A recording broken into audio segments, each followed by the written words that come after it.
മനുഷ്യരെല്ലാം വ്യത്യസ്ത തലത്തിലാണെന്ന് തിരിച്ചറിയാതെ എല്ലാവരും എന്നെ പോലെ ചിന്തിക്കണം എന്ന് ചിന്തിക്കുന്നിടത്താണ് മൈത്രേയൻ്റെ കുഴപ്പം. ഇപ്പം അദ്ദേഹം ജനകീയ കോടതിയിൽ വന്ന് ചർച്ച ചെയ്തു. ഒരു ഇച്ചിരി മയക്കുമരുന്ന് അടിച്ചിട്ട് ഒന്ന് ചർച്ചയ്ക്ക് ഇരിക്കാൻ ചോദിക്കും പുള്ളിയെടുത്ത്. ഹാഷ്മിയുടെ സ്ഥാനത്ത് ഞാനായിരുന്നെങ്കിൽ 15 മിനിറ്റ് കൊണ്ട് മൈത്രേയനെ അവിടുന്ന് പൂട്ടിക്കെട്ടിയാൻ പറഞ്ഞു. സുരേഷ് ഗോപി സഹായിച്ചിട്ടുള്ള, ഇൻഡിവിജ്വലി സഹായിച്ചിട്ടുള്ളത് ദളിതരെ ഒരു പക്ഷേ ഇവിടുത്തെ ഒരു കമ്മ്യൂണിസ്റ്റുകാരനെ സഹായിച്ചു കാണത്തില്ല. അതെങ്ങനെ പറയാൻ പറ്റും? കാരണം ഞാൻ പറഞ്ഞത് ഇൻഡിവിജ്വലി രാഷ്ട്രീയ പാർട്ടിയുടെ സഹായമല്ല. രാഷ്ട്രീയ പാർട്ടിയുടെ സഹായം വ്യക്തിപരമായിട്ട് ഇപ്പോ സുരേഷ് ഗോപി ചെയ്തിട്ടില്ല എന്നുള്ളതല്ല ഇവിടെ ഞാൻ പറയുന്നത്. ഒരാൾ ചെയ്തു എന്നതിനെ ചെയ്തില്ല എന്നതിനെ അത് എല്ലാവരും ബോധ്യപ്പെടുത്തിക്കൊണ്ട് അതിന്റെ ഒരു വിസിബിലിറ്റി ഉണ്ടാവണമെന്നില്ലല്ലോ. വിസിബിലിറ്റി ഇല്ല അവിടെ. അതായത് പുള്ളി ചിന്തിക്കുന്നത് ലോകം ഒറ്റ ലോകമായി മാറണം, മനുഷ്യരെല്ലാം മൃഗങ്ങളായി മാറണം. കാരണം പുള്ളി പറയുന്നത് എന്താണെന്നറിയാമോ? വിവാഹം സങ്കല്പം ഇതൊന്നും പാടില്ല. അച്ഛൻ മകൾക്ക് ഗർഭം ഉണ്ടാക്കി കൊടുക്കണം, അച്ഛൻ അമ്മയ്ക്ക് അതായത് മകൻ അമ്മയ്ക്ക് ഗർഭം ഉണ്ടാക്കി കൊടുക്കണം. അങ്ങനെ ഒരു കാലം ഉണ്ടാവണം. കാര്യം അമ്മ എന്ന് പറഞ്ഞാൽ മൈത്രേയനെ സംബന്ധിച്ച് സ്ത്രീ മാത്രമാണ്. മകളെന്ന് പറഞ്ഞാൽ മൈത്രേയനെ സംബന്ധിച്ച് സ്ത്രീ മാത്രമാണ്. മൈത്രേയൻ്റെ കാഴ്ചപ്പാടിൽ കേരളത്തിൽ 2 വിഭാഗമേ ഉള്ളൂ, പുരുഷനും സ്ത്രീയും. ബാക്കിയെല്ലാം നമ്മൾ ഉണ്ടാക്കിയതാണ്, കുടുംബം നമ്മൾ ഉണ്ടാക്കിയതാണ്. ആര് പറഞ്ഞു ഉണ്ടാക്കാൻ? പട്ടിക്ക് പൂച്ചയ്ക്ക് കൊണ്ട കുടുംബം. പട്ടിയും പൂച്ചയും ആടുമൊക്കെ തന്നെ പിള്ളേരെ ഉണ്ടാക്കിയിട്ടിട്ട് അതേ അവരുമായിട്ട് ലഭിച്ച് അത് വീണ്ടും കുട്ടികളുണ്ടാക്കണം. അവർക്കറിയത്തില്ല, വിവേചന ശേഷിയില്ല. അതുകൊണ്ട് തന്നെ അമ്മ ഏതാ അച്ഛൻ ഏതാന്ന് പറഞ്ഞ മാനസിക ബോണ്ടിങ് പലപ്പോഴും മൃഗങ്ങൾക്ക് നമ്മൾ കാണാമെങ്കിലും, വൈകാരികമായിട്ടുള്ള സ്നേഹം കാണാമെങ്കിലും ഇത്തരം തിരിച്ചറിവില്ല. അപ്പോൾ മൈത്രേയൻ പറയുന്നത്, ഞാൻ പറയുന്നത് മൈത്രേയൻ അങ്ങനെ ചെയ്ത് കാണിക്കണം. നമ്മളൊന്നും സമൂഹത്തോട് പറയുകയല്ല വേണ്ടത്, നമ്മളിത് ചെയ്ത് കാണിക്കണം.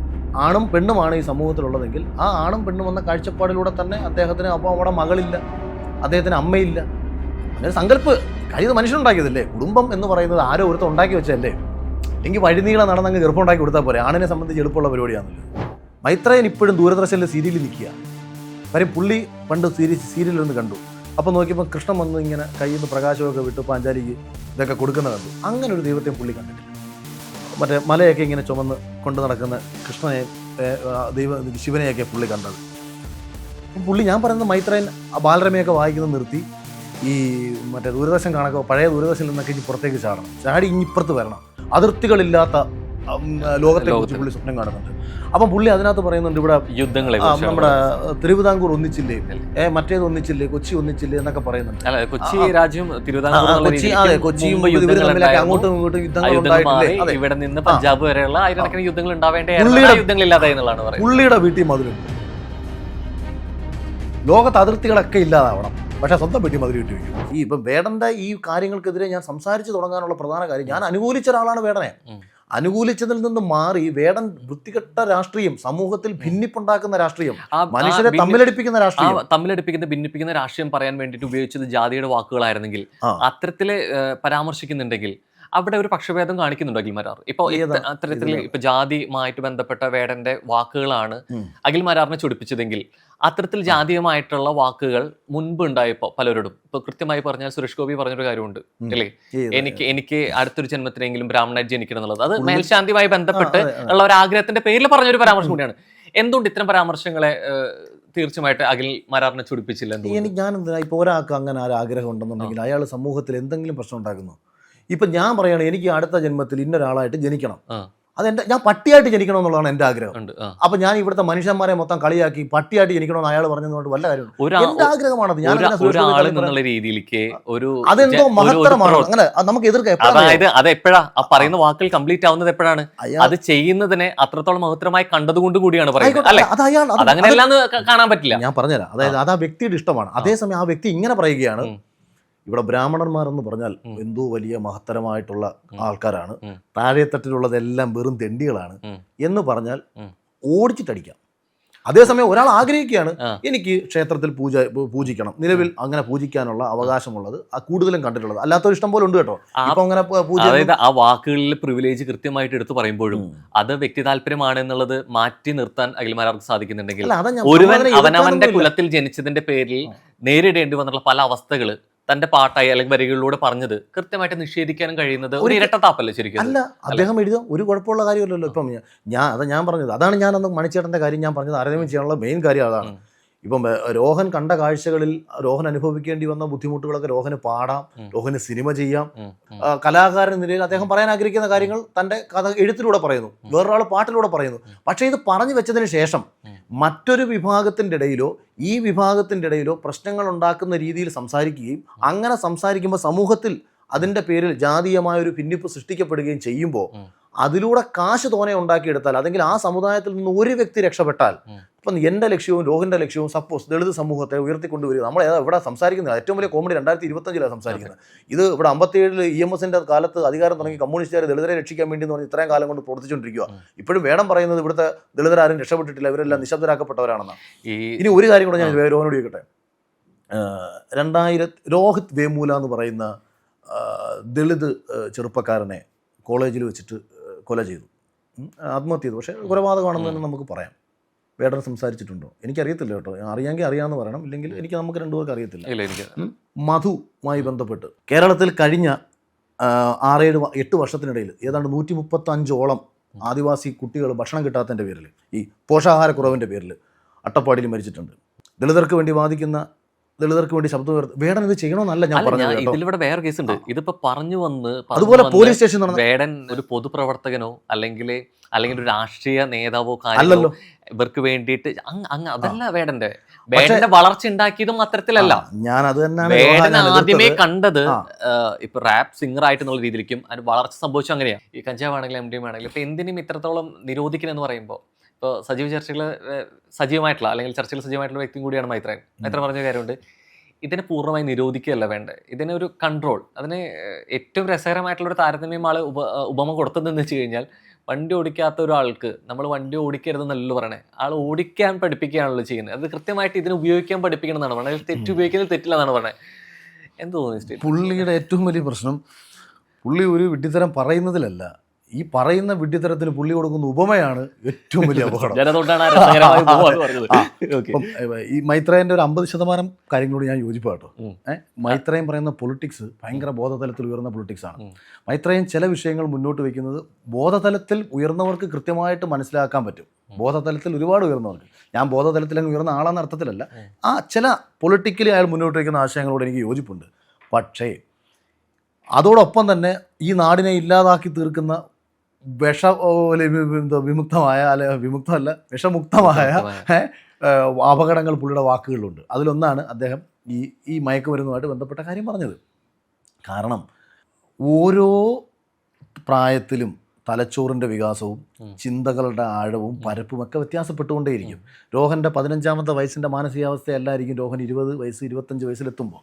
അത് പ്രായം കഴിയും തോറും നമ്മൾ സട്ടിലായിക്കൊണ്ടേയിരിക്കും. നമ്മുടെ ഹോർമോൺസും ഇത് സയൻസ് ആണല്ലോ. നമ്മൾ ചിന്ത അതാണ് ആക്ച്വലി ഈ തന്ത വൈബ് എന്നൊക്കെ ആയി വരുന്നത്. നമ്മുടെ ഈ വൈബാക്കുന്നത് ആരാണ്? നമ്മുടെ ഹോർമോൺസ് ആണ്. അഡ്രിനാലിൻ റഷൊക്കെ നമുക്ക് കുറയും.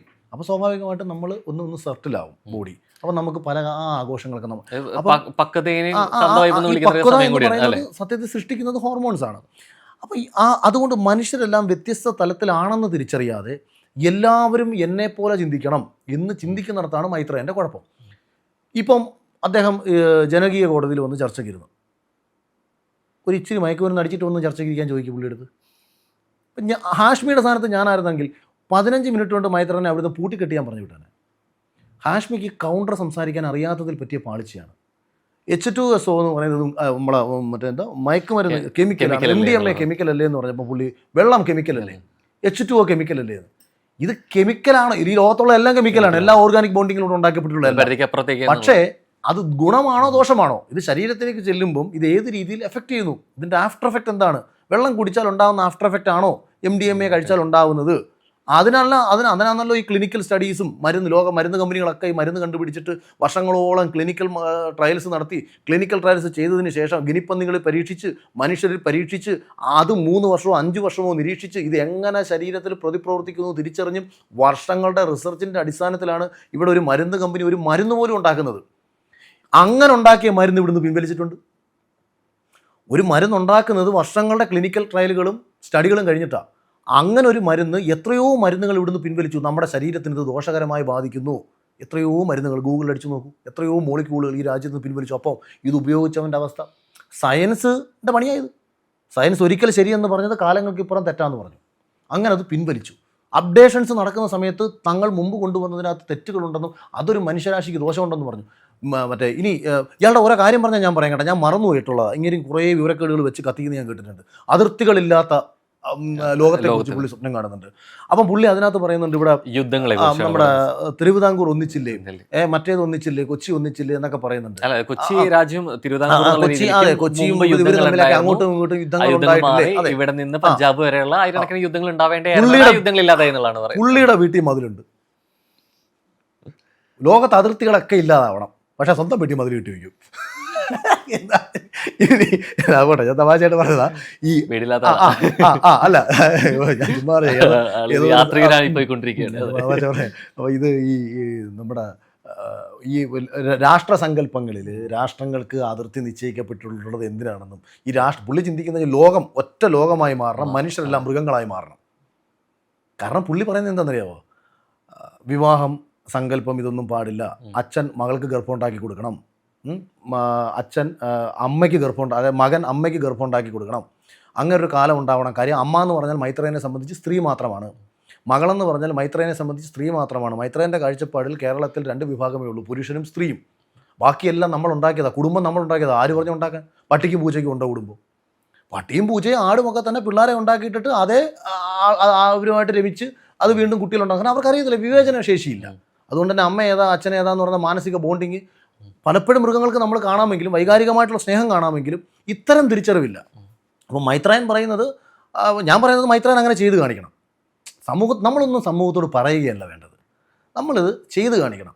ആണും പെണ്ണുമാണ് ഈ സമൂഹത്തിലുള്ളതെങ്കിൽ ആ ആണും പെണ്ണും എന്ന കാഴ്ചപ്പാടിലൂടെ തന്നെ അദ്ദേഹത്തിന് അപ്പോൾ അവിടെ മകളില്ല, അദ്ദേഹത്തിന് അമ്മയില്ല, അങ്ങനെ കാര്യം മനുഷ്യനുണ്ടാക്കിയതല്ലേ. കുടുംബം എന്ന് പറയുന്നത് ആരോ ഒരുത്തം ഉണ്ടാക്കി വെച്ചതല്ലേ.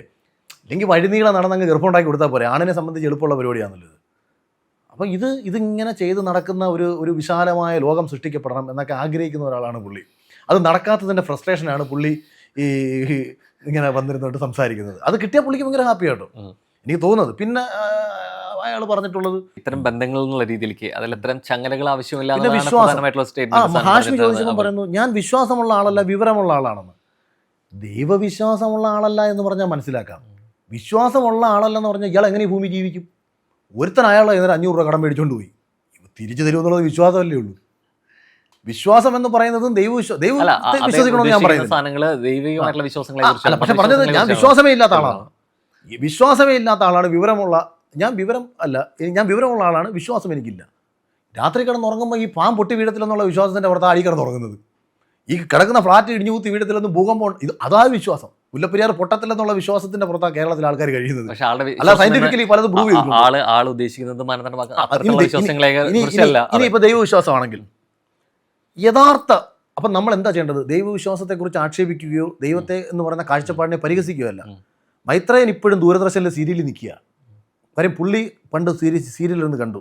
അപ്പോൾ നോക്കിയപ്പോൾ കൃഷ്ണൻ വന്ന് ഇങ്ങനെ കയ്യിൽ നിന്ന് പ്രകാശമൊക്കെ വിട്ട് പാഞ്ചാലിക്ക് ഇതൊക്കെ കൊടുക്കുന്ന കണ്ടു. അങ്ങനെ ഒരു ദൈവത്തെയും പുള്ളി കണ്ടിട്ടില്ല. മറ്റേ മലയൊക്കെ ഇങ്ങനെ ചുമന്ന് കൊണ്ട് നടക്കുന്ന കൃഷ്ണനെ ശിവനെയൊക്കെ പുള്ളി കണ്ടത്. അപ്പം പുള്ളി, ഞാൻ പറയുന്നത് മൈത്രേയൻ ബാലരമയൊക്കെ വായിക്കുന്നത് നിർത്തി ഈ മറ്റേ ദൂരദർശൻ കാണൊക്കെ പഴയ ദൂരദർശനിൽ നിന്നൊക്കെ ഇനി പുറത്തേക്ക് ചാടി ഇപ്പുറത്ത് വരണം. എന്നിട്ട് യഥാർത്ഥ ക്ഷേത്ര സങ്കല്പവും യഥാർത്ഥ ഈശ്വര സങ്കല്പവും എന്താണെന്ന് തിരിച്ചറിയണം. കുറഞ്ഞ പക്ഷം ശബരിമലയിൽ പോകുന്ന ഓരോവനും അവിടെ ചെല്ലുമ്പം കാണുന്ന കാഴ്ച എന്താണെന്നറിയണം. എന്താണ് ഹൈന്ദവ മതം, സനാതന ധർമ്മം ഓരോ ഹിന്ദുവിനോടും ഓരോ ഭാരതീയനോടും പറയുന്നത് എന്താണെന്ന് മൈത്രേയൻ പഠിക്കണം. മൈത്രേയൻ ഇത് പഠിച്ചു കഴിയുമ്പോൾ മൈത്രേയന് മനസ്സിലാവും, താനീ അലഞ്ഞു നടന്ന് ചെന്ന് കയറുമ്പോൾ അവിടെ എഴുതി വെച്ചേക്കുന്നു അത് നീയാകുന്നു. തത്വമസി. 41 ദിവസം വ്രതമെടുത്ത് കാടും മലയും താണ്ടി നീ ആരെ കാണാൻ വേണ്ടിയാണോ ഇവിടെ വന്ന് കയറിയേക്കുന്നത്, ആ ഈശ്വരൻ നീ തന്നെയാണ്. നീ ആരെ അന്വേഷിച്ച് നടന്നോ ആ ഈശ്വരൻ നീ തന്നെയാണ്. നിന്റെ ശരീരത്തിനുള്ളിലാണ് ഈശ്വരനും മനുഷ്യനും ഒക്കെ ഉള്ളത്. നീ തന്നെയാണ് നന്മയും നീ തന്നെയാണ് തിന്മയും.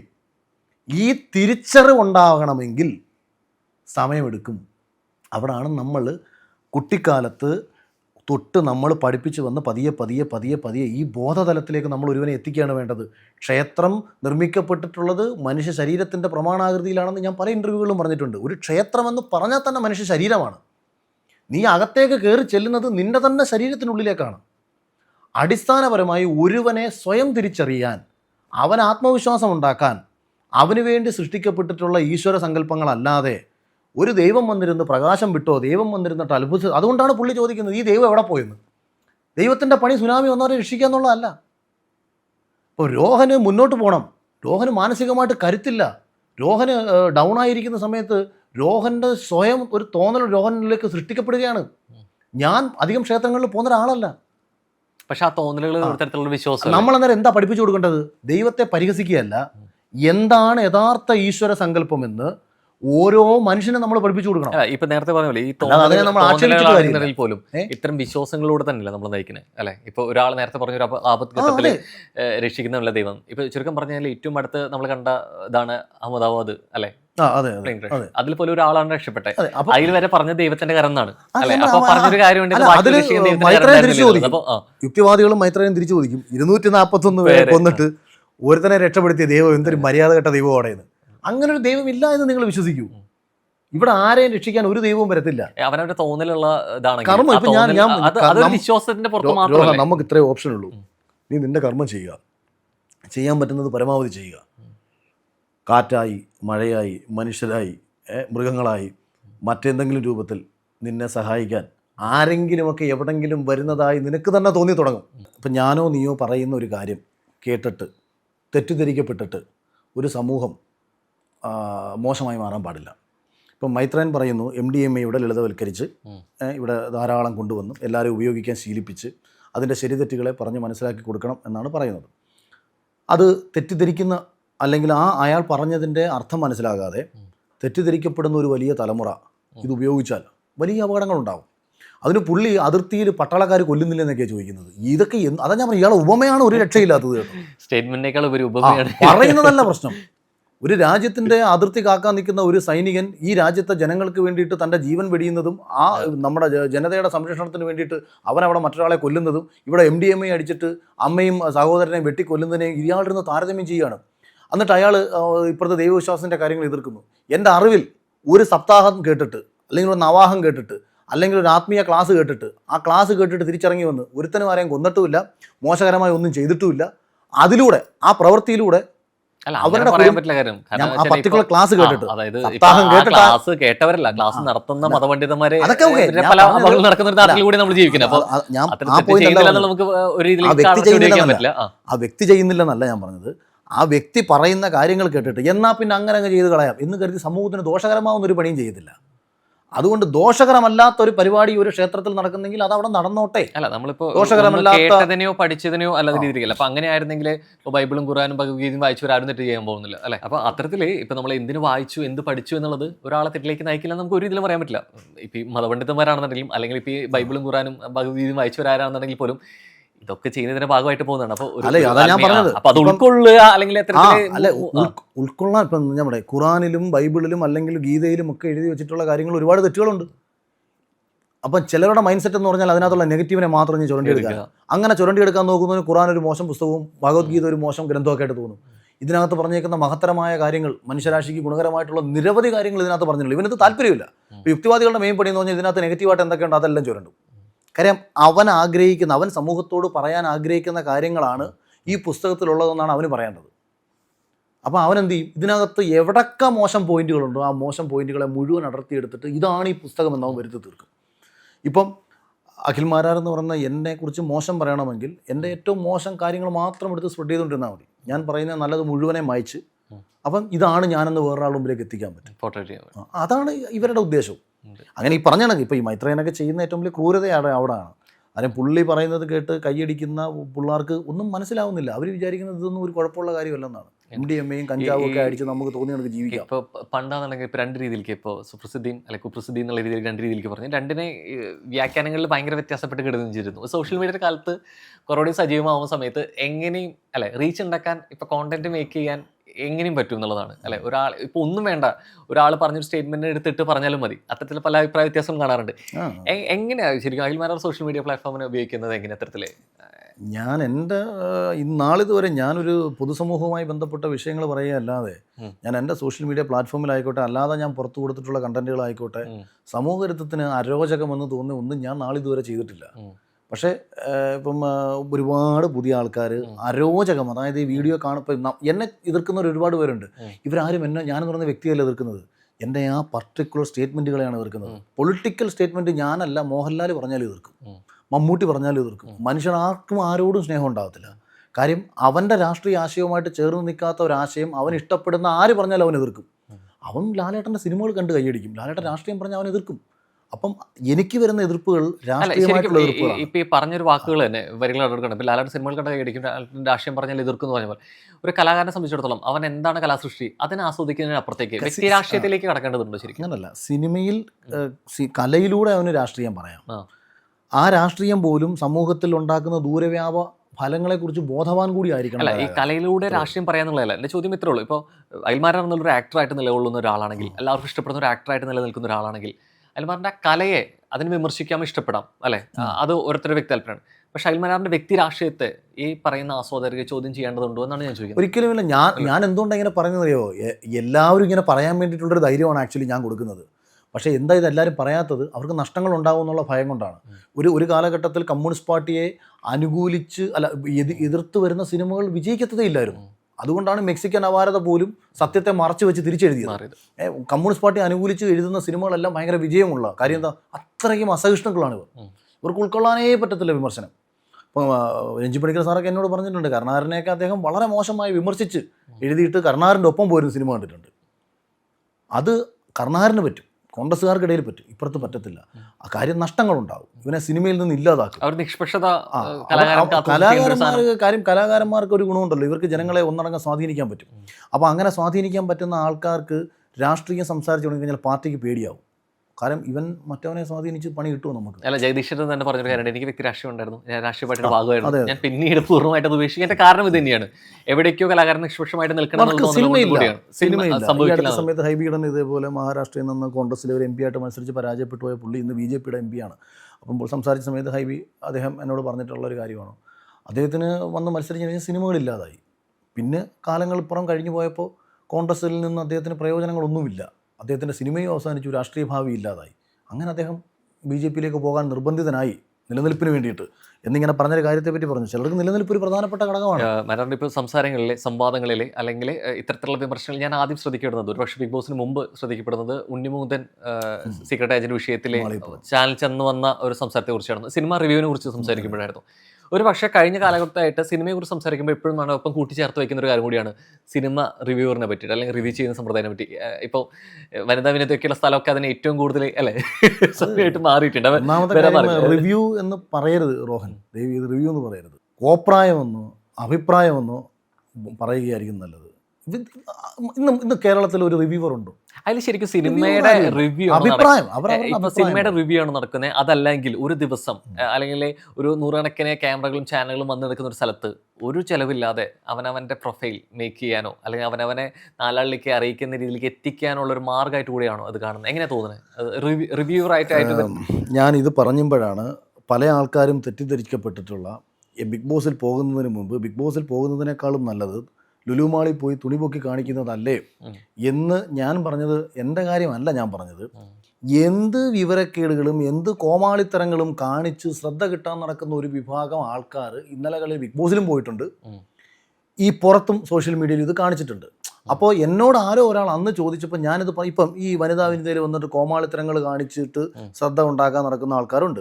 സിനിമയുടെ അഭിപ്രായം പറയാൻ വേണ്ടിയിട്ട് വന്നിട്ട് എന്ത് വിവരക്കേടുകളും വിളിച്ചു കൂവി അല്ലെങ്കിൽ ആരെങ്കിലും എന്തെങ്കിലും പറഞ്ഞ് ശ്രദ്ധ കിട്ടാൻ നടക്കുന്ന ആൾക്കാരുണ്ട്. അവർ റിയാക്ട് ചെയ്യുമ്പോൾ ഇവർക്ക് കുറച്ചും കൂടെ റീച്ച് കിട്ടും. ഇപ്പോൾ സീക്രട്ട് ഏജൻറ്റിനെ ഞാൻ ഫസ്റ്റ് ശ്രദ്ധിക്കുന്നത് ഉണ്ണിമുകുന്ദൻ തെറി വിളിച്ചതിന് ശേഷമാണ്. അപ്പോൾ സീക്രട്ട് ഏജൻറ്റ് എന്ന് പറയുന്ന ഒരാൾ ഇവിടെ ഉണ്ട് എന്ന് ഞാൻ അറിയുന്നത് ഉണ്ണിമുകുന്ദനിലൂടെയാണ്. ഇപ്പം കേരളത്തിൽ അത്തരത്തിൽ ശ്രദ്ധിക്കപ്പെട്ടിട്ടുള്ള ഇപ്പോൾ ജോജി ചേട്ടൻ ഇടയ്ക്ക് ഇത് കണക്ക് ആരെയോ വിളിച്ച് സംസാരിച്ച് ചൂടാകുന്നൊരു പ്രശ്നം ഉണ്ടായിട്ടുണ്ട്. അപ്പോൾ ഇങ്ങനെ പലരെയും നമ്മൾ അറിയുന്നത് മറ്റു പലരും വർഷങ്ങൾ കൊണ്ട് അധ്വാനിച്ചുണ്ടാക്കിയെടുത്ത നേട്ടത്തെ വളരെ ചെറിയ രീതിയിൽ ഇവർ തട്ടിയെടുക്കുകയാണ്, ആക്ഷേപത്തിലൂടെ അവരെ പ്രകോപിപ്പിച്ച് തട്ടിയെടുക്കുകയാണ്. അപ്പോൾ ഇത്തരക്കാരെ പരിഹസിച്ചുകൊണ്ടാണ് ഞാൻ പറഞ്ഞത്, കേരളത്തിൽ മാനവും മര്യാദയ്ക്ക് നടന്നാൽ ആരും നമ്മളെ ശ്രദ്ധിക്കത്തില്ല. ആൾക്കൂട്ടമുള്ളൊരു സ്ഥലം, ഞാൻ ലുലുമാളെന്ന് ഉദ്ദേശിക്കുന്നത് ആൾക്കൂട്ടം. ആ ആൾക്കൂട്ടത്തിൽ പോയി നിങ്ങൾ തുണിയില്ലാതെ നിന്നാൽ മതി, നിങ്ങളെല്ലാവരും ശ്രദ്ധിക്കും. നിങ്ങൾ സെലിബ്രിറ്റിയാണെന്ന് വിചാരിക്കരുത്. ഇതാണ് ഞാൻ യഥാർത്ഥത്തിൽ അന്ന് പക്ഷേ ആ ഉദ്ദേശിച്ചത്. സ്റ്റേറ്റ്മെന്റ് പിന്നീട് പിൻവലിക്കേണ്ടി വന്നു. അല്ല പറഞ്ഞൊരു കാര്യം പിൻവലിച്ചിട്ടൊന്നുമില്ല. പിന്നീട് ആ statement ഞാൻ അങ്ങനെ അകത്ത് പോയ തന്നെ ഇപ്പോഴും സമയത്ത് നിലനിൽക്കട്ടെ. ഇങ്ങനെ തന്നെ എല്ലാ ഒരു ഷോ ഇങ്ങനെയല്ല എന്നുള്ളത് തിരിച്ചറിഞ്ഞ് ഞാൻ ഇതിനകത്ത് വന്നപ്പോഴാണ് ഞാൻ ബിഗ് ബോസ് എന്ന് പറയുന്ന പ്ലാറ്റ്ഫോമിൽ പോയിട്ടുള്ള നല്ല ആരെയും ഞാൻ കണ്ടിട്ടില്ല. ഈ നല്ല ആരെയല്ല നമ്മൾ മാരാറിന് മുമ്പ് വരെ ഒരു നല്ല കണ്ടസ്റ്റന്റ് പോലും ബിഗ് ബോസിൽ ഉണ്ടായിരുന്നില്ല എന്നാണ് പറഞ്ഞതിന്റെ അർത്ഥം. നല്ല കണ്ടസ്റ്റന്റുകൾ ആരും തന്നെ പുറത്തിറങ്ങി കോമാളിത്തരങ്ങൾ കാണിച്ചില്ല. നല്ല മത്സരാർത്ഥികളുടെ കോമാളിത്തരങ്ങൾ വളരെ കുറവായിരുന്നു. നമ്മൾ പൊതുസമൂഹത്തിനിടയിൽ ചർച്ച ചെയ്യപ്പെട്ടിട്ടുള്ള ഈവൻ ഇപ്പം റോബിൻ്റെ കേസ് പറഞ്ഞാലും റോബിൻ്റെ ചില ആക്ടിവിറ്റി, റോബിൻ എന്ന് പറയുന്ന വ്യക്തി ഭയങ്കര ശുദ്ധനും പാവമൊക്കെ ആണെങ്കിലും ആ സമയത്ത് തനിക്ക് കിട്ടിയ ഒരു പ്രശസ്തി റോബിൻ അന്ന് പുറത്തിറങ്ങിയ സമയത്ത് കാണിച്ചതൊക്കെ ഭയങ്കര അരോചകമായിരുന്നു.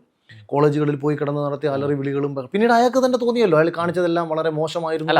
റോബിന്റെ ഒരു വിഷയം എന്നുള്ള രീതിയിലേക്ക് ഇപ്പോൾ പറയുന്നു, രൂപമായിട്ട് അല്ലെങ്കിൽ ഉദാഹരണമായിട്ട് പറയുന്നു. ഇതിനപ്പുറത്ത് ഞാൻ ചോദിക്കുന്നത് മാരാർ സീസൺ 5 കണ്ടസ്റ്റന്റ് ആയിട്ട് വന്ന വ്യക്തിയാണ്. അതിന് മുമ്പ് സീസൺ 4 സീസണുകൾ കഴിഞ്ഞിട്ടുണ്ട്. അതിൽ ഏകദേശം 100ഓളം മത്സരാർത്ഥികൾ മേലെ പോയിട്ടുണ്ട്. ഞാൻ ചോദിക്കുന്നത് മാരാറിന് കണ്ട വീക്ഷണത്തിൽ, മാരാറിന്റെ പോയിന്റ് ഓഫ് വ്യൂല് അവിടെ വരുന്നവരാരും ഇതുപോലെ കൂടുതലും കോമാളികളായിട്ട് വരുന്നതോ അല്ലെങ്കിൽ അവിടെ വരുന്നതിന് തുല്യമായിട്ട് കാണുന്നത് പൊതു സ്ഥലത്ത് കാണിക്കുന്നത് എന്ത് കോമാളിത്തരം കാണിക്കും? ഞാൻ ചോദിക്കുന്നത് അതിന് മുമ്പ് ഒരു കണ്ടസ്റ്റന്റ് അങ്ങനെ സ്ട്രോങ് ആയിട്ടോ നല്ല പ്ലെയർ ആയിട്ട് കണ്ടിട്ടില്ല. ഞാൻ ഈ ഷോ കാണത്തില്ലായിരുന്നല്ലോ. ഞാനത് ഈ എന്താ പറയുന്നത് സോഷ്യൽ ബിഗ് ബോസിലേക്ക് കയറാൻ വേണ്ടിയിട്ട് കുറേ ഇത് പറയുന്നത് നമ്മൾ പ്രെഡിക്ഷൻ ലിസ്റ്റ് വരും. ഈ പ്രിഡിക്ഷൻ ലിസ്റ്റ് വരുന്നതിനകത്തൊരു 80% എണ്ണത്തെ കണ്ടാലും തലവരിക്കും. അപ്പം എന്താ പറയുക, അതായത് ഇത്രയും വൃത്തികെട്ടൊരു പ്ലാറ്റ്ഫോമാണോ ഇത്? ഇവരെയാണോ ഇവർക്ക് ആവശ്യം? ബിഗ് ബോസിലെ മത്സരാർത്ഥികളല്ല അവിടെ കൂടുതലും.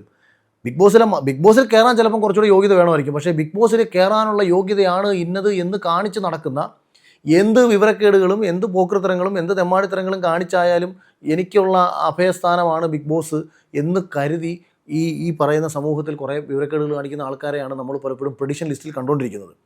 അവരെയൊക്കെ ചേർത്താണ് ഞാനന്ന് പറഞ്ഞത്. ബിഗ് ബോസിൽ പോയിട്ടുള്ളവർ മാത്രമല്ല, ബിഗ് ബോസ് എന്ന പ്ലാറ്റ്ഫോമിലേക്ക് എത്തിപ്പെടാൻ വേണ്ടിയിട്ട് ഇങ്ങനെ കാണിക്കുന്നതിനെക്കാട്ടും നല്ലത് നീയൊക്കെ ഇന്നത് പോയി കാണിക്കണം. ഞാൻ നിഷ്പക്ഷനാണെന്ന് പറയുമ്പോഴും പലപ്പോഴും ഒരു മൃദു സമീപനം ഇപ്പം അല്ലെങ്കിൽ എന്താ പറയുക BJP ആണെന്നുണ്ടെങ്കിലും പക്ഷെ അവിടെ വേറെ കേസുണ്ട്. ഇത്ര രാജ്യദ്രോഹിയാണെന്ന് പറയുമ്പോഴും അതിന്റെ ഒപ്പം തന്നെ അനുകൂലിച്ച് സപ്പോർട്ട് ചെയ്ത പേരിലെ അല്ലെ സുരേഷ് ഗോപി, VD സതീശന്റെ പേര് കൂടി പറഞ്ഞു. അല്ലെ സുരേഷ് ഗോപി മാത്രമല്ല BJPയുടെ പല തലമുതിർന്ന നേതാക്കളുണ്ട്. കാര്യം അവർക്കറിയാം ഞാൻ പറഞ്ഞത് രാജ്യദ്രോഹം അല്ലെന്ന്. ഒപ്പം തന്നെ VD സതീശനെയും പരാമർശിച്ചൊരു കാര്യം കൂടി ഉണ്ട്. ഇതൊരു മൃദു സമീപനം കൃത്യമായിട്ട് വന്നിട്ടുണ്ട് അല്ലെ, അനുകൂലിക്കുന്നുണ്ട് രണ്ടുപേരെയും എന്നുള്ളത് പറഞ്ഞു. സത്യത്തിൽ VD സതീശനെ കുറിച്ചിട്ട് പിണറായി വിജയനാണ് ഇനിയും ഭരിക്കാൻ ഏറ്റവും യോഗ്യൻ. VD സതീശൻ്റെ ആറ്റിറ്റ്യൂഡും പുള്ളിക്ക് ജനങ്ങളോടുള്ള സമീപനവും കണ്ടാൽ ആൾക്കാർ മുഖത്ത് ചാണകം വാരി എറിഞ്ഞില്ലെങ്കിൽ അത്ഭുതമുള്ളൂ എന്ന് ഞാൻ പറഞ്ഞത് കേട്ടതിന് ശേഷം എന്നെ വിളിക്കുകയും വിമർശനങ്ങൾ എന്താണെന്ന് ചോദിച്ച് മനസ്സിലാക്കുകയും സമൂഹത്തിൽ പ്രതിപക്ഷ നേതാവെന്ന നിലയിൽ തനിക്ക് എങ്ങനെ മുന്നോട്ട് പോകാൻ കഴിയുമെന്ന് ചോദിക്കുകയും ചെയ്തിട്ടുള്ള ഒരാളാണ് VD സതീശൻ. അങ്ങനെ ചോദിക്കുമ്പോഴും ഒരാളോടുള്ള രണ്ടുപേരുടെ എന്നോട് അദ്ദേഹം ഒരു വ്യക്തിവിരോധം കാണിച്ചിട്ടില്ല. സത്യത്തിൽ വളരെ പിണറായി വിജയനെക്കാട്ടി ഞാൻ മോശമായിട്ട് പറഞ്ഞിട്ടുള്ള ഒരാളാണ് പ്രതിപക്ഷ നേതാവ്. ഞാൻ കേരളത്തിലെ ഏറ്റവും കഴിവുകെട്ട പ്രതിപക്ഷ നേതാവെന്ന് ഞാനൊരു ഇന്റർവ്യൂവിൽ പറഞ്ഞിട്ടുമുണ്ട്. പക്ഷേ അതെന്താന്ന് വെച്ചാൽ അദ്ദേഹം കഴിവുകെട്ടവനായതുകൊണ്ടല്ല, അദ്ദേഹം ഭയങ്കര കഴിവുള്ള ഒരാളാണ്. പക്ഷേ ഒരു സാധാരണക്കാർക്കിടയിൽ നിന്ന് നോക്കുന്ന സമയത്ത് അദ്ദേഹത്തിന്റെ പ്രവൃത്തികൾ ഉമ്മൻചാണ്ടി ചെയ്തതുപോലെയോ രമേശ് ചെന്നിത്തല ചെയ്തതുപോലെ എത്തുന്നതായിട്ട് കാണുന്നില്ല. അപ്പം അത് നമ്മളൊരു വിമർശനം ഉന്നയിക്കുമ്പം അദ്ദേഹത്തിന് മനസ്സിലാവുന്നു തൻ്റെ പ്രവൃത്തിയിലും തൻ്റെ ചെയ്തികളിലും എവിടേക്കോ പ്രശ്നങ്ങളുണ്ട്. ഇപ്പം നിലമ്പൂർ തെരഞ്ഞെടുപ്പ് വന്നു, സ്ട്രോങ് ആയിട്ട് ഭയങ്കര നിലപാടെടുത്തു, അൻവറിനെ വേണ്ടെന്ന് തന്നെ വെച്ചു. അങ്ങനെ കിട്ടുന്ന ജയം മതി ആ UDF എന്ന് തീരുമാനിക്കും. അപ്പോൾ അത് അഭിമാനാർഹമായ കാര്യമാണ്. പക്ഷെ അവരെ അനുകൂലിക്കുന്നതിന്റെ ഒപ്പം തന്നെ അവരുടെ രാഷ്ട്രീയ ചിന്തകളോട് കൂടി അനുകൂലിക്കുന്നുണ്ടോ? ഇല്ല, എല്ലാത്തിലും ഒന്നുമില്ല. പക്ഷെ എന്തുകൊണ്ടാണ് അത്തരത്തിലൊരു ഇവരിപ്പോൾ ജമാഅത്ത് ഇസ്ലാമിയെ കൂടെ കൂട്ടിയിട്ടാണ് നിലമ്പൂർ തെരഞ്ഞെടുപ്പിന് പോയത്. അപ്പം ഇദ്ദേഹം VD സതീശൻ തന്നെ പറഞ്ഞു ജമാഅത്ത് ഇസ്ലാമിക്ക് പഴയ മതരാഷ്ട്രവാദമൊന്നുമില്ല, അവരിപ്പോൾ നല്ലവരാന്ന് പറഞ്ഞു. ഇതിനകത്തൊരു വലിയ അപകടമാണ്. കാര്യം കോൺഗ്രസിൽപ്പെട്ട ഒരാൾ BJPയിലേക്ക് പോയിട്ട് BJPക്ക് പഴയ വർഗീയതയൊന്നുമില്ല, BJP ഒരു പുതിയ BJPയാണ് എന്ന് പറഞ്ഞ എന്ത്? പക്ഷേ ഇതിൽ പറയുന്നതിൻ്റെ ഒപ്പം തന്നെ അഖിൽമാരാർ പറഞ്ഞൊരു കാര്യം കൂടി ഉണ്ട്. ഞാൻ സുരേഷ് ഗോപിയും ഒപ്പം തന്നെ VD സതീശനെയും അനുകൂലിക്കുന്നു. അതിന് കാരണമായിട്ട് പറയുന്നൊരു കാര്യം, എന്നെ ഒരു ആപത്ഘട്ടത്തിൽ സഹായിച്ചവരാണ് പർട്ടിക്കുലർ വിഷയത്തിൽ നന്ദി രേഖപ്പെടുത്തിയതാണ്. ആ പർട്ടിക്കുലർ വിഷയത്തിൽ അപ്പൊ ഞാൻ ചോദിക്കുന്നത് ആ ഒരു വിഷയത്തില് നന്ദി പറയുന്നതും അനുകൂലിക്കുന്നതും രണ്ട് അർത്ഥങ്ങളല്ലേ? അവരെ എല്ലാ വിഷയത്തിലും അനുകൂലിക്കത്തില്ല. ഒരാളെ നിന്നുള്ള രീതിയിലേക്ക് എനിക്ക് ഈ ഒരു അവസരത്തിൽ അല്ലെങ്കിൽ ഒരു ഘട്ടത്തിൽ നന്ദി രേഖപ്പെടുത്തുന്നു പറയുന്നതും ഞാൻ അവരെ അനുകൂലിക്കുന്നു എന്ന് പറയുന്നതും ഒരിക്കലും അങ്ങനെയെങ്കിലും ഒരു കാര്യം പറയട്ടെ, അത്തരം ഒരു ആപത്ഘട്ടത്തിൽ സഹായിച്ചത് പിണറായി വിജയനായിരുന്നെങ്കിൽ കൂട്ടിച്ചേർക്കുമായിരുന്നോ? ഞാൻ അനുകൂലിക്കുന്നു പിണറായി വിജയനോട്. ഉറപ്പായിട്ടും അതെന്താ പ്രശ്നം? ആപത്ഘട്ടത്തിൽ സഹായിച്ചത് വേടനായിരുന്നെങ്കിൽ ഈ വേടനോടുള്ള വിമർശനങ്ങൾ ഒഴിവാക്കുമായിരുന്നോ? ഈ രോഹന വേടനോട് എനിക്കൊരു ഭയങ്കര അല്ല, അപ്പൊ ഞാൻ ചോദിക്കുന്നത് ഒരാൾ ഘട്ടത്തിൽ അനുകൂലി ഇപ്പൊ നേരത്തെ തന്നെ മുമ്പ് ഒരു വിഷയത്തിൽ എനിക്കൊന്നു ഓർമ്മ ശരിയാണെന്നുണ്ടെങ്കിൽ ഇഫ്താർ സംഗമത്തിൽ എന്തായിരുന്നു തോന്നുന്നു എന്നാൽ പറഞ്ഞ കാര്യം പിണറായി വിജയൻ വന്നു, അല്ലെങ്കിൽ എന്നെ ചിരിച്ചില്ല, എന്നെ മൈൻഡ് ചെയ്തില്ല, എന്നെ ഗൗനിച്ചില്ല എന്നുള്ള രീതിയിലേക്ക് സർക്കാർ അത് ആ എഴുത്തിൽ തന്നെ ഞാൻ ഉദ്ദേശിച്ചത് എന്താണെന്ന് വെച്ചാല്, ഇപ്പം നമ്മളെ ഒരാൾ ഗൗനിക്കുന്നില്ല, നമ്മുടെ വിജയമാണത്. എന്തുകൊണ്ടായിരിക്കും? ഇപ്പൊ രോഹനെ കാണുമ്പം എല്ലാവരും സ്നേഹത്തോടെ സംസാരിക്കുന്നെങ്കിൽ രോഹന് വ്യക്തിത്വമില്ലെന്നാണ് എൻ്റെ അർത്ഥം. കാര്യം നമ്മളെല്ലാവരെയും സുഖിപ്പിച്ച് നിർത്തുന്നതിന്റെ ഫലമായിട്ടാണ് നമ്മളെ കാണുമ്പോൾ എല്ലാവരും ചിരിച്ചു കളിച്ച് സംസാരിക്കുന്നത്. നമുക്ക് വ്യക്തിത്വം വരുന്നത് ഇന്നൊരാളെ നമ്മൾ എതിർത്ത് സംസാരിക്കുമ്പോൾ, നമ്മളെ നിലപാട് പറയുമ്പോഴാണ് നമുക്ക് വ്യക്തിത്വം വരുന്നത്. അത് ഇപ്പം പിണറായി വിജയൻ, കെ സുധാകരൻ തുടങ്ങിയ നേതാക്കന്മാരെ തന്നെ എടുത്താൽ അവരൊക്കെ അവരുടെ സ്റ്റാൻഡ് ഭയങ്കര പച്ചയ്ക്ക് വ്യക്തമാക്കിയിട്ടുള്ളവരാണ്. പിണറായി എന്താ, പ്രേമചന്ദ്രനെ അദ്ദേഹം ഒരിക്കൽ ആക്ഷേപിച്ചു, അത് വീണ്ടും ആവർത്തിച്ച് ആക്ഷേപിച്ചു. ടി പി ചന്ദ്രശേഖരൻ കൊല്ലപ്പെട്ടതിന് ശേഷം കുലംകുത്തി എന്നത് ഒരു തവണയല്ല, റിപ്പീറ്റ് അദ്ദേഹം പറഞ്ഞു. അത് വേണമെങ്കിൽ പുള്ളിക്ക് അങ്ങനെ പറയാതിരിക്കാം. ഈ ജനരോഷത്തിൻ്റെ ഇടയിൽ ഞാൻ എന്തിനാണ് ആൾക്കാരെ, അതാണ് അദ്ദേഹത്തിൻ്റെ വ്യക്തിത്വം. അതാണ് പിണറായി വിജയനാക്കി ഇന്ന് മാറ്റിയിട്ടുള്ളത്. എനിക്ക് പിണറായി വിജയൻ എന്ന് പറയുന്ന വ്യക്തിയെ വ്യക്തിപരമായിട്ട് പാർട്ടിയെ ഇന്ന് ഈ കാണുന്ന അവസ്ഥയിൽ എത്തിച്ച വ്യക്തിപരമായിട്ട് അയാളെ ഇഷ്ടമാണ്. കമ്മ്യൂണിസ്റ്റ് എന്നൊന്നും വിളിക്കരുത്, കമ്മ്യൂണിസ്റ്റ് എന്നോ സഖാവെന്നോ ഒന്നും വിളിച്ച് ദയവ് ചെയ്ത് സഖാക്കന്മാരെ ആക്ഷേപിക്കരുത്. മികച്ച രീതിയിൽ ഒരു സംഘാടകൻ, ഒരു പാർട്ടിയെ ഈ സാഹചര്യത്തിൽ എങ്ങനെ രക്ഷിച്ച് മുന്നോട്ട് കൊണ്ടുപോകണമെന്ന് കൃത്യമായി അറിയാവുന്ന ഒരാൾ സാഹചര്യത്തിനനുസരിച്ച് എന്ത് തീരുമാനം എടുക്കുന്നതാണ് ഈ പാർട്ടിക്ക് ശരിയെന്ന് മനസ്സിലാക്കി, ഈ പാർട്ടി മുൻപ് നശിച്ചു പോയിട്ടുള്ള സമയത്ത് അവരുടെ നേതാക്കന്മാരെടുത്ത വിവരം കെട്ട തീരുമാനങ്ങളെടുത്ത് ബംഗാളിലും ത്രിപുരയിലും സംഭവിച്ചതുപോലെ ഈ പാർട്ടിക്ക് സംഭവിക്കാതെ ഇവിടെ തുടർ ഭരണം കൊണ്ടുവന്നെങ്കിൽ പാർട്ടിയിൽ അദ്ദേഹത്തിന് അറിയാം എന്ത് വേണോ. അങ്ങനെ അനുകൂലിക്കുന്ന ആളെ തന്നെയാണ് വിമർശിച്ചിട്ടുള്ളത്. പക്ഷെ മുഖ്യമന്ത്രി എന്ന നിലയിൽ അദ്ദേഹം അതിനെ നമ്മൾ വിമർശിക്കണം. കാര്യം എന്താ, മുഖ്യമന്ത്രിയെ നമ്മൾ വിമർശിക്കുന്നത് എന്തിനാ? ഈ പിണറായി വിജയനാണോ ഈ പാർട്ടി നമ്മൾ ഇവിടെ നടക്കുന്ന വിവരക്കേടെല്ലാം കാണിക്കുന്നതല്ല? അത് വ്യക്തമായിട്ട് എല്ലാവർക്കും അറിയാം. ഇവിടെ വ്യക്തി എന്ന പക്ഷെ നമുക്ക് ഉദ്യോഗസ്ഥന്മാരെ വിമർശിച്ചിട്ട് കാര്യമില്ല. പിണറായി വിജയൻ എന്നുള്ള വ്യക്തി എന്ന നിലയിൽ അദ്ദേഹത്തിന്റെ മേൽമ ചൂണ്ടിക്കാണിക്കുകയും ചീഫ് മിനിസ്റ്റർ എന്നുള്ള രീതിയിലേക്ക് അദ്ദേഹം കാണിക്കാൻ പാടില്ലാത്തത് കാണിച്ചിട്ട് വിമർശിച്ചു. നേരത്തെ നമ്മൾ സംസാരിച്ച അതേ വിഷയം ഒന്നുകൂടി കടമെടുക്കുകയാണെന്നുണ്ടെങ്കിൽ വ്യക്തി എന്ന നിലയിൽ സുരേഷ് ഗോപി പറയാണ് എനിക്ക് ബ്രാഹ്മണനായിട്ട് ജനിക്കാൻ ആഗ്രഹം ഉണ്ടായിരുന്നു എന്നുള്ളത് വ്യക്തിപരമായ താല്പര്യമാണ്. കേന്ദ്രമന്ത്രിയായിട്ട് നിൽക്കുമ്പോഴും അദ്ദേഹം പറയുന്നത് ഇവിടെ ഇപ്പോഴും ജാതി വ്യവസ്ഥയുടെ പേരിലാണെങ്കിൽ പോലും ഇത്തരം പ്രിവിലേജുകളെ കുറിച്ച് ചർച്ച ചെയ്യപ്പെടുന്ന ഈ കാലഘട്ടത്തിൽ 2025 പോലും അദ്ദേഹം ഒരു കേന്ദ്രമന്ത്രിയായിട്ട് നിൽക്കുന്ന ആ സ്റ്റേറ്റ്മെന്റിൽ അതിനൊരു അപകടമില്ലേ? ഇപ്പോൾ രോഹ, ഞാൻ ബേസിക്കലി ഒരാളെ അനുകൂലിക്കുന്നതും എതിർക്കുന്നതും ഒരാൾ എന്ത് പറയുന്നു നോക്കിയിട്ടല്ല കേട്ടോ. ഞാൻ അയാളുടെ പ്രവൃത്തിയാണ് അളക്കുന്നത്. കേരളത്തിൽ സുരേഷ് ഗോപി ഇൻഡിവിജ്വലി സഹായിച്ചിട്ടുള്ളത് പോലെ ദളിതരെ ഒരു പക്ഷേ ഇവിടുത്തെ ഒരു കമ്മ്യൂണിസ്റ്റുകാരനെ സഹായിച്ചു കാണത്തില്ല. അതെങ്ങനെ പറയാൻ പറ്റും? കാരണം ഞാൻ പറഞ്ഞത് ഇൻഡിവിജ്വലി രാഷ്ട്രീയ പാർട്ടിയുടെ സഹായമല്ല, വ്യക്തിപരമായിട്ട് ഇപ്പോ സുരേഷ് ഗോപി ചെയ്തിട്ടില്ല എന്നുള്ളതല്ല ഇവിടെ ഞാൻ പറയുന്നത്. ഒരാൾ ചെയ്തു എന്നതിനെ ചെയ്തില്ല എന്നതിനെ അത് എല്ലാവരും ബോധ്യപ്പെടുത്തിക്കൊണ്ട് അതിന്റെ ഒരു വിസിബിലിറ്റി ഉണ്ടാവണമെന്നില്ലല്ലോ. വിസിബിലിറ്റി ഇല്ല. അതായത്